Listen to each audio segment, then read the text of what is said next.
बच्चों आज हम लोग प्राचीन भारतीय इतिहास का 16वां क्लास करने जा रहे हैं और इस तरह से अब हमें केवल 4 क्लास ही करना है। प्राचीन भारतीय इतिहास का जितना भी अति महत्वपूर्ण प्रश्न था हमने निचोड़ के रूप में आप लोगों को सुना दिया और एक एक करके वीडियो भी अपलोड कर दिए हैं। बात समझ में आ रहा है? तो आप लोग को जितना हम पढ़ाए हैं अभी तक में 15 पेज उसको तो कंप्लीट करना ही है और बाकी जो आज को छोड़ करके 4 पेज और शेष बच जाएगा उसको आप लोग पूरे कंप्लीट बढ़िया से करके जाएंगे तो एग्जाम में प्राचीन भारतीय इतिहास से एक भी प्रश्न नहीं छूटेगा, ये एकदम गारंटी है। प्राचीन भारतीय इतिहास का कोई भी प्रश्न आएगा तो आप लोग उसे हल कर सकते हैं, इसलिए जितना हम पढ़ाए हैं उतना को आप लोग कंप्लीट करने का प्रयास कीजिएगा। बात समझ में आ रहा है ना? तो आइए हम लोग चलते हैं आज के प्रश्न पर। आपका पहला प्रश्न है कलिंग के चेदी वंश। पहले तो मुझे ये बता दीजिए आप लोग कि हम चेदी वंश को और किस नाम से जानते हैं। हम पीछे क्लास में चर्चा किए थे। सही बताए, मेघवाहन वंश भी उसको कहा जाता है। चेदी वंश का दूसरा नाम क्या है? मेघवाहन वंश। तो कलिंग के चेदी वंश का महान और एकमात्र उल्लेखनीय शासक कौन था? तो इस प्रश्न को सबसे पहले पहला नंबर प्रश्न जो है वो अति महत्वपूर्ण है, भी कीजिए आप लोग। कलिंग के चेदी वंश का महान और एकमात्र उल्लेखनीय शासक कौन था? तो देखिए उस शासक का नाम है आपको खारवेल। क्या नाम है? खारवेल। खारवेल है। चेदी वंश का महान और एकमात्र उल्लेखनीय शासक का नाम क्या है? खारवेल। खारवेल है। और हम पीछे क्लास में भी चर्चा किए थे कि कलिंग एक क्षेत्र है जो कि किस राज्य से संबंधित है? उड़ीसा। उड़ीसा से। उड़ीसा की राजधानी कहाँ है? भुवनेश्वर है। अगला प्रश्न है खारवेल के बारे में, यानी कि खारवेल एक शासक है और यह किस वंश से जुड़ा हुआ है? खारवेल शासक चेदी वंश से जुड़ा हुआ है, चेदी वंश से। तो देखिए खारवेल के बारे में अगर आपको कोई भी जानकारी इकट्ठा करना हो तो आप इसके लिए हाथी गुम्फा अभिलेख को जब पढ़ लेंगे ना, हाथी गुम्फा अभिलेख या शिलालेख को पढ़ लेंगे। देखिए अभिलेख और शिलालेख में बस थोड़ा सा का अंतर है। अभिलेख पत्थर पर भी नहीं लिख करके किसी कागज पर लिखा होता है, लेकिन शिलालेख पत्थर पर काट करके पत्थर को, है ना, पत्थर पर उत्कीर्ण किया आता है। बात समझ में आ रहा है?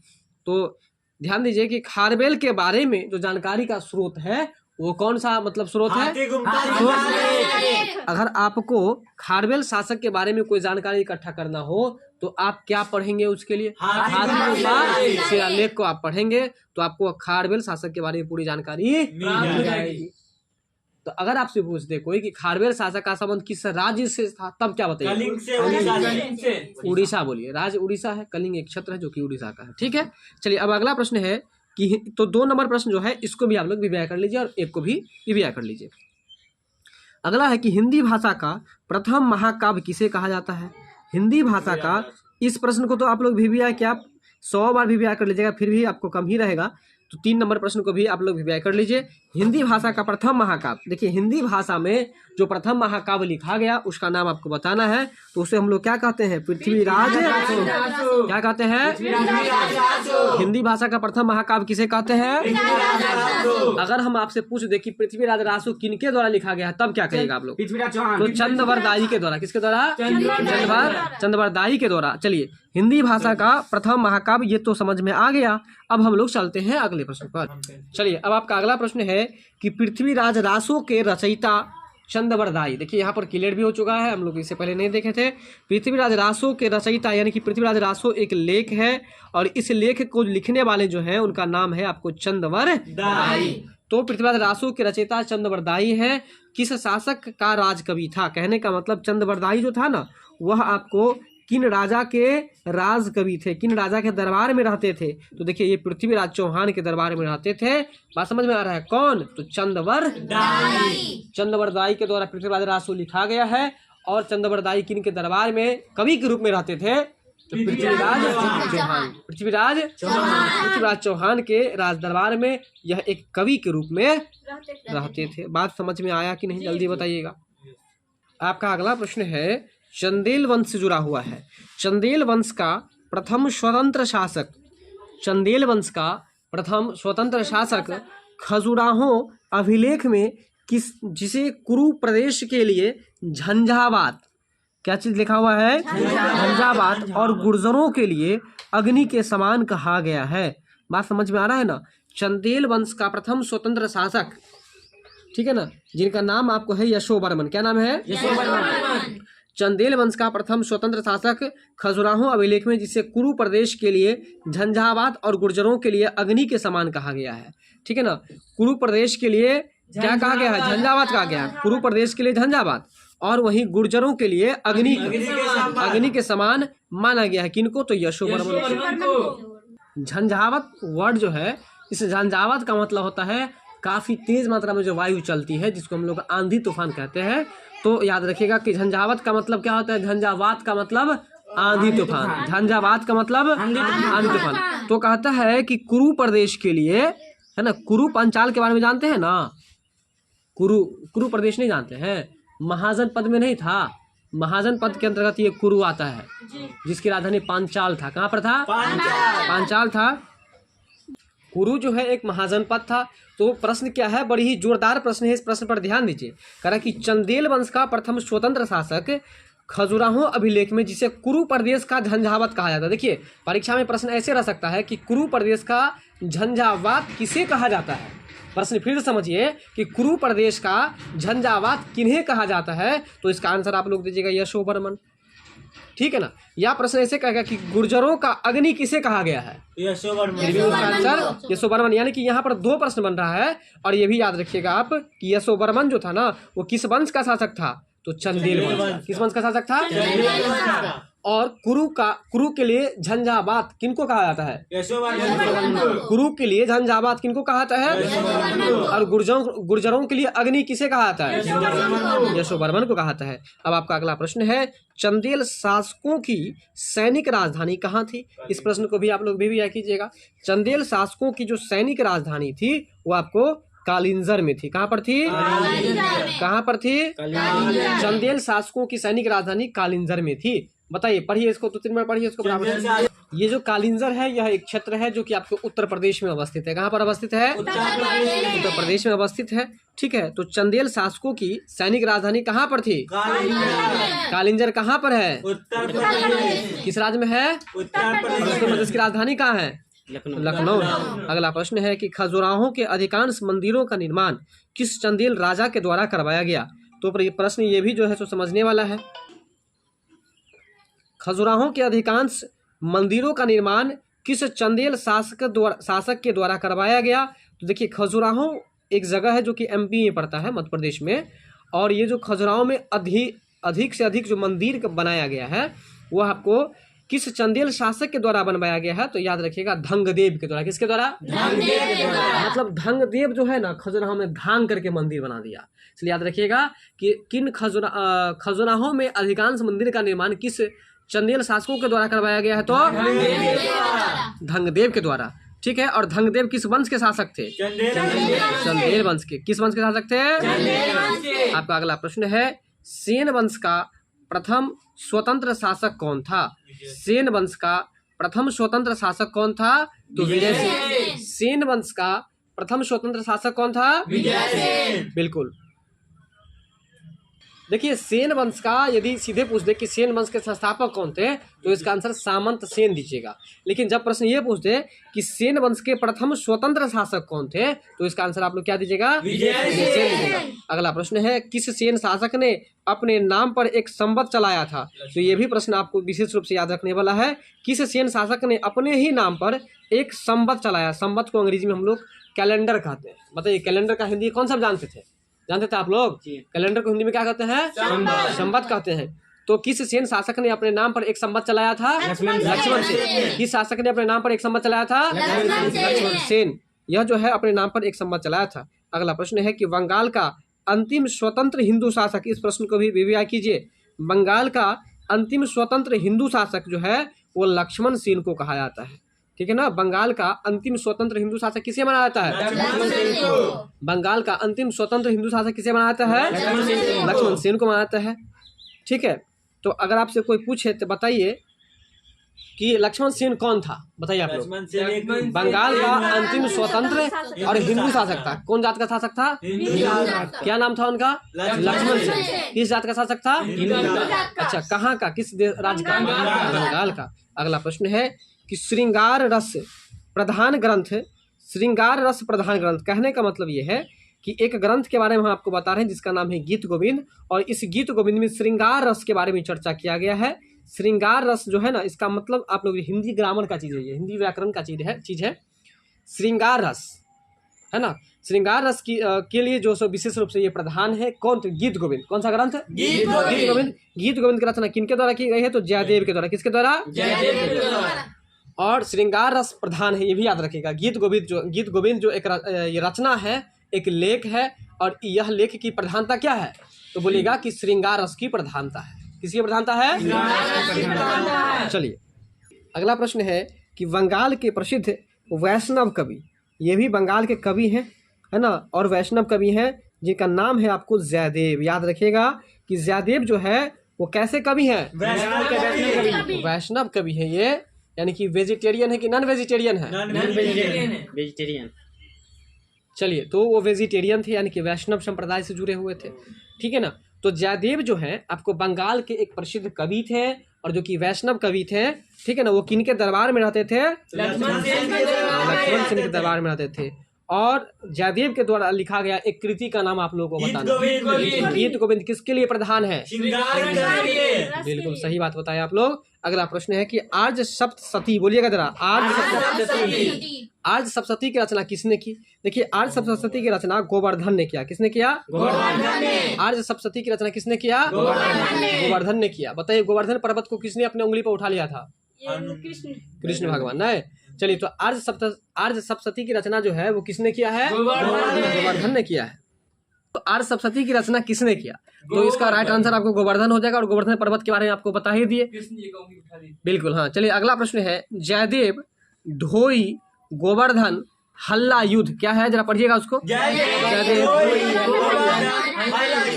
किस शासक के दरबार में रहते? देखिए, ये जो आप चार नाम पढ़े हैं, यह चार व्यक्तियों का नाम है। तो उसमें से जयदेव को तो आप जानते ही हैं, यह वैष्णव धर्म के उपासक थे, और जयदेव एक जो है सो लक्ष्मण सेन के दरबार में एक राजकवि के रूप में रहते थे। धोई जो आप देख रहे हैं, यह भी जो है सो एक कवि ही थे। और गोवर्धन जो देख रहे हैं, यहाँ पर एक पर्वत का नाम नहीं है, वैसे कृष्ण भगवान से जुड़ा हुआ जो तथ्य है उसमें गोवर्धन एक पर्वत का नाम है। यहाँ पर गोवर्धन किसी व्यक्ति का नाम है, और ये जो हल्ला युद्ध है यह भी किसी व्यक्ति का ही नाम है। बात समझ में आ रहा है? तो व्यक्ति का नाम क्या है? हल्ला युद्ध, ठीक है। तो इस व्यक्ति का नाम बताएंगे आप लोग, क्या क्या नाम है? जयदेव, धोई, गोवर्धन और हल्ला युद्ध। किस शासक के दरबार में रहते थे? तो याद रखिएगा, ये लक्ष्मण सेन के दरबार में। किसके दरबार में रहते थे? लक्ष्मण सेन के दरबार में रहते थे। कौन सा रहते थे बताइए आप लोग? ये चार व्यक्ति लक्ष्मण सेन के दरबार में रहते थे। अब देखिए, ये जो नाम आप चार को देख रहे हैं, इस नाम से आप लोग बिल्कुल अपरिचित है, और इस वजह से आप लोग के मन में आ रहा होगा यार गोवर्धन कैसा नाम है, धोई कैसा नाम है, हल्ला युद्ध। देखिए, जो सबसे पहले हल्ला युद्ध जो लिख रहा है ना, ये मिस प्रिंटिंग है। ये इसका सही क्या हो जाएगा? तो ल आकर ला, इसके बाद आपको ये यू आ ध हो जाएगा। बात समझ में आ रहा है? ये युद्ध हो गया है, लेकिन ये युद्ध नहीं है, हल्ला युद्ध। हल्ला क्या नाम है उनका? क्या नाम है? बिल्कुल, ये हल्ला युद्ध जो पढ़ दिए ना आप, गलत है, परीक्षा में भी गलत आ जाए तो दिमाग लगा लीजिएगा आप लोग, लेकिन शुद्ध ये वाला होगा, हल्ला युद्ध। क्या होगा? शुद्ध ये हल्ला युद्ध होगा। तो जयदेव, धोई, गोवर्धन और हल्ला युद्ध जो थे, वह एक कवि, वैज्ञानिक, ज्योतिष, चारों मिलाकर के ये सब थे। बात समझ में आ रहा था? और ये सब किनके दरबार में रहते थे? तो लक्ष्मण सेन के दरबार में। जैसे हल्ला युद्ध की अगर बात करें तो यह ज्योतिष भी थे, यह एक वैज्ञानिक भी थे। बात समझ में आ रहा है? जयदेव कवि थे, इसके बाद जयदेव भी कवि थे, ठीक है ना। और इन दोनों के बारे में आप लोग कमेंट्स करके बताइएगा। अगला प्रश्न है, आब पर्वत। पहले तो मुझे बताइए कि आब का मतलब क्या होता है, आप लोग बताइए। ये आप लोग का लैंग्वेज है। आब का मतलब क्या होता है बताइए। देखिए, आब का मतलब पानी होता है। तो देखिए, आब पर्वत जो है ये आपको कहाँ पर है? राजस्थान में है। वैसे माउंट आबू पर्वत जो है वो भी आपको राजस्थान में ही है, ठीक है। तो आब पर्वत पर दिलवारा का जैन मंदिर, दिलवारा का जैन मंदिर का निर्माण किसने करवाया है? तो याद रखिएगा, प्रश्न यहाँ पर सिंपल ये था कि दिलवारा के जैन मंदिर का निर्माण किसने करवाया? तो विमल शाह ने करवाया। किसने करवाया है? और प्रश्न अब यहाँ से ये बन रहा है कि दिलवारा का जो जैन मंदिर है वह आपको किस पर्वत पर है? आबू पर्वत। आबू पर्वत। अब समझ गए ना, बात पकड़ लिए ना? किस राज्य में है? अब यहाँ से यदि दो प्रश्न बनेगा कि माउंट आबू पर्वत किस राज्य में है? राजस्थान में। और आबू पर्वत किस राज्य में है? राजस्थान में। बात वही है। दिलवारा का जो जैन मंदिर है उसका निर्माण किसने करवाया? विमल शाह ने करवाया है। क्लियर है कि नहीं यहाँ तक? चलिए आपका अगला प्रश्न है, किस सोलंकी शासक, यानी कि प्रश्न से समझ में आ गया होगा कि आगे जो आने वाला आंसर है वह सोलंकी वंश का शासक होगा। किस सोलंकी शासक ने राजस्थान के, देखिए माउंट आबू की चर्चा हो ही गई, अभी आपको बताए थे, तो माउंट आबू पर्वत पर एक मंडप बनाकर, क्या बनाकर? मंडप समझते हैं ना, मंडप जैसे मरवा जिसको बोलते हैं, मरवा शादी विवाह जो मरवा बनता है उसको मंडप बुलाता है। तो एक मंडप बनाकर अपने 7 पूर्वजों का गजारोही मूर्तियां स्थापित किया। 7 पूर्वजों का गजारोही मूर्तियां स्थापित किया और उनका नाम है आपको जयसिंह सिद्धराज। अब हम आपको सबसे पहले बताएंगे कि गजारोही क्या होता है। चलिए देखिए, गजारोही का मतलब होता है आपको जैसे कि हाथी पर सवार, मतलब जैसे हाथी बना दिया पत्थर का और हाथी पर अपने पूर्वज को सवार कर दिया, मतलब कि बैठा दिया। इस तरह का अपने 7 पूर्वजों का, कितने पूर्वज का? 7 पूर्वजों का मूर्ति स्थापित किया है। बताइए प्रश्न पहले सुनने में कैसा लग रहा है? कुछ यूनिक लग रहा है ना, इसलिए इस प्रश्न को ध्यान से देखिए जरा आप लोग। किस सोलंकी शासक ने, अब यहाँ से एक प्रश्न होना पहले कि अपने 7 पूर्वजों को गजारोही मूर्तियां, मतलब हाथी पर सवार करके अपने 7 पूर्वजों का जो मूर्तियां बनाया है वो कौन, किस वंश का शासक? एक प्रश्न क्लियर हुआ? आगे चलिए। किस सोलंकी शासक ने राजस्थान के माउंट आबू पर्वत पर, अब बताइए कि 7 पूर्वजों का जो मूर्ति बनाया गया है वो किस राज्य में और किस पर्वत पर? राजस्थान में माउंट आबू पर्वत पर एक मंडप बनाकर, मतलब एक मरबा बना लिया, एक मरबा बना करके उस पर 7 पूर्वजों की गजारोही मूर्तियां स्थापित किया। और वह सोलंकी शासक कौन था? जयसिंह सिद्धराज था। कौन था? जयसिंह सिद्धराज। याद रहेगा ना, हमें लगता है कि ये प्रश्न भूलिएगा नहीं आप लोग। जयसिंह सिद्धराज सोलंकी वंश के शासक थे जिन्होंने अपने 7 पूर्वजों की गजारोही मूर्तियों को राजस्थान के माउंट आबू पर्वत पर एक मंडप अर्थात मरबा बना करके 7 पूर्वजों का मूर्ति बनाया था। तो उनका नाम क्या था? जयसिंह सिद्धराज। और जयसिंह सिद्धराज किस वंश के शासक थे? सोलंकी वंश के शासक थे। चलिए अब आपका अगला प्रश्न है, सोलंकी वंश का सबसे योग्य और प्रतापी शासक। इस प्रश्न को भी आप लोग रिविया कर लीजिए। सोलंकी वंश का सबसे योग्य और सबसे प्रतापी शासक कौन था? तो जयसिंह सिद्धराज। देखिए इस प्रश्न को तो याद करना ही नहीं पड़ेगा क्योंकि जो अपने पूर्वज के 7 पूर्वज की मूर्तियों को बनाया है और वो भी किस पर्वत पर? माउंट आबू पर्वत पर। तो सबसे प्रतापी वही ना होगा, इसलिए याद रखिएगा कि सोलंकी वंश का सबसे प्रतापी और सबसे योग्य शासक का नाम क्या था? जयसिंह सिद्धराज नाम था। क्या नाम था? जयसिंह सिद्धराज नाम था। अब आपका अगला प्रश्न है, गुजरात का अंतिम हिंदू शासक कौन था? यह भी प्रश्न महत्वपूर्ण है। गुजरात का अंतिम हिंदू शासक कौन था? बताइए गुजरात का अंतिम हिंदू शासक कौन था? कर्णद्वितीय। गुजरात का अंतिम हिंदू शासक कौन था? कर्णद्वितीय था। ठीक है, गुजरात का अंतिम हिंदू शासक जो था वो आपको कर्णद्वितीय था। और अगला प्रश्न है कि उस उड़ीसा के किस शासक ने पुरी जिले में, उड़ीसा के किस शासक ने पुरी जिले में समुद्र तट पर कोणार्क के सूर्य मंदिर का निर्माण करवाया? देखिए सिंपल वे में समझिए, तो बस इतना समझिए कि कोणार्क के सूर्य मंदिर का निर्माण किसने करवाया? तो बताइए कोणार्क के सूर्य मंदिर का निर्माण किसने करवाया है? नरसिंह वर्मन प्रथम ने। कहीं कहीं वर्मन भी रहता है, यहाँ पर नहीं दिया है। नरसिंह वर्मन प्रथम या नरसिंह प्रथम याद रखिएगा कि कोणार्क के सूर्य मंदिर का निर्माण जो है सो किसने करवाया है? नरसिंह वर्मन प्रथम ने करवाया है। और उड़ीसा के किस शासक ने, मतलब नरसिंह वर्मन प्रथम कहाँ का शासक था? उड़ीसा का शासक था, जो कि पूरे जिले में समुद्र तट पर स्थित, पूरा जो जिला था ना, उड़ीसा का जिला था, पूरे जिला में समुद्र के किनारे पर जो है आपको कोणार्क के सूर्य मंदिर का निर्माण करवाया है। तो किसने करवाया है? बताइए सोलंकी वंश का सबसे प्रतापी राजा जयसिंह सिद्धराज। चलिए आपका अगला प्रश्न है, होयसल वंश का वास्तविक संस्थापक कौन था? और देखिए इस प्रश्न को भी विवेचना कीजिए। होयसल वंश का वास्तविक संस्थापक है या पहला स्वतंत्र शासक है? तो होयसल वंश का जो संस्थापक था वो आपको था कौन? विष्णुवर्धन। कौन था? विष्णुवर्धन। होयसल वंश का वास्तविक संस्थापक या पहला स्वतंत्र संस्थापक कौन था? विष्णुवर्धन। होयसल वंश का पहला स्वतंत्र शासक कौन था? विष्णुवर्धन था। चलिए होयसल वंश का वास्तविक संस्थापक विष्णुवर्धन था। इसके बाद आपका अगला प्रश्न है कि कौन होयसल शासन महान विद्या प्रेमी तथा कला का संरक्षक था? होयसल शासक, कह रहा है कि कौन होयसल शासक था जो महान विद्या प्रेमी है ना, वो विद्या के प्रेमी थे और कला को संरक्षण भी किए थे वो, इसलिए उनको कला संरक्षक कहा गया। होयसल वंश का कौन से ऐसे शासक थे जो महान विद्या प्रेमी और कला के संरक्षक थे, तो उनका नाम था, आपको क्या नाम था? नरसिंह वर्मन द्वितीय था। क्या नाम था? नरसिंह वर्मन द्वितीय था। चलिए, नरसिंह वर्मन द्वितीय या नरसिंह द्वितीय बात बराबर, ठीक है। तो बताइए कि होयसल वंश के संस्थापक कौन थे, ये बताइए पहले आप लोग। विष्णुवर्धन कौन थे? पढ़ाई पर ध्यान नहीं है। होयसल वंश के संस्थापक कौन थे? और होयसल वंश के ऐसे महान शासक का नाम बताना जो विद्या के प्रेमी थे और कला के संरक्षक थे। नरसिंह वर्मन द्वितीय थे।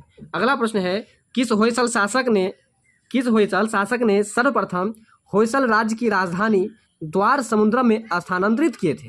ठीक है ना, किस होयसल शासक ने सबसे पहले होयसल राज्य की राजधानी कहाँ पर ले गया? द्वार समुद्र में। कहाँ पर ले गया? तो उस राजा का नाम है विष्णुवर्धन। क्या नाम है? क्या नाम है? चलिए, प्रश्न को 2-3 बार पढ़िए तो उसको। आइए, अब लास्ट का 3 प्रश्न बचा हुआ है, तो ध्यान दीजिए। सर्वप्रथम इंडिया शब्द का प्रयोग बताइए। बहुत जबरदस्त प्रश्न है और ये जो है आपको लुसेंट का पहला प्रश्न है, याद रखिएगा। सर्वप्रथम इंडिया शब्द का प्रयोग जो है किस भाषा में किया गया है? सर्वप्रथम इंडिया शब्द का प्रयोग किस भाषा में किया गया है? तो यूनानियों ने हिंदुस्तान को इंडिया नाम से पुकारा है, याद रखिएगा, ठीक है ना। सर्वप्रथम इंडिया शब्द का प्रयोग किस भाषा में किया गया है? यूनानी भाषा में। सर्वप्रथम इंडिया शब्द का प्रयोग किस भाषा में किया गया है? यूनानी भाषा में किया गया है। और अगला प्रश्न है कि शून्य का सिद्धांत जो है, शून्य का सिद्धांत का प्रतिपादन किस बौद्ध दार्शनिक के द्वारा दिया गया? नागार्जुन के द्वारा। शून्य के सिद्धांत का प्रतिपादन किस बौद्ध दार्शनिक के द्वारा दिया गया? शून्य के सिद्धांत का प्रतिपादन किस बौद्ध दार्शनिक के द्वारा दिया गया? नागार्जुन के द्वारा दिया गया। अगला प्रश्न है, भागवत धर्म का प्रारंभ कहाँ से माना जाता है? इस प्रश्न को भी बीबीआई कीजिए और ये शून्य का सिद्धांत है, इसको भी बीबीआई कीजिए। भागवत धर्म का प्रारंभ जो है आपको महाभारत के उपख्यान से माना जाता है। महाभारत के उपाख्यान से माना जाता है, ठीक है ना। भागवत धर्म का प्रारंभ कहाँ से माना जाता है? महाभारत के उपाख्यान से। इसको ऐसे बोलिए, भागवत धर्म का प्रारंभ महाभारत के उपाख्यान से माना जाता है।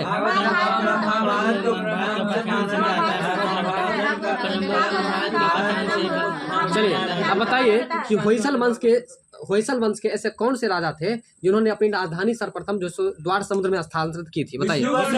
सही बात है, विष्णुवर्धन। ठीक है, वीडियो अच्छी लगी हो तो लाइक शेयर सब्सक्राइब भी जरूर कीजिएगा। मिलते हैं हम लोग अगली वीडियो में पूरी ऊर्जा के साथ। हम लोग 4 लेक्चर और करेंगे इसमें, ठीक है। इसका प्राचीन भारतीय इतिहास खत्म हो जाएगा। फिर अगले लेक्चर में हम लोग मध्यकालीन को प्रारंभ करेंगे। इसके बाद फिर हम लोग विश्व इतिहास पढ़ेंगे, ठीक है।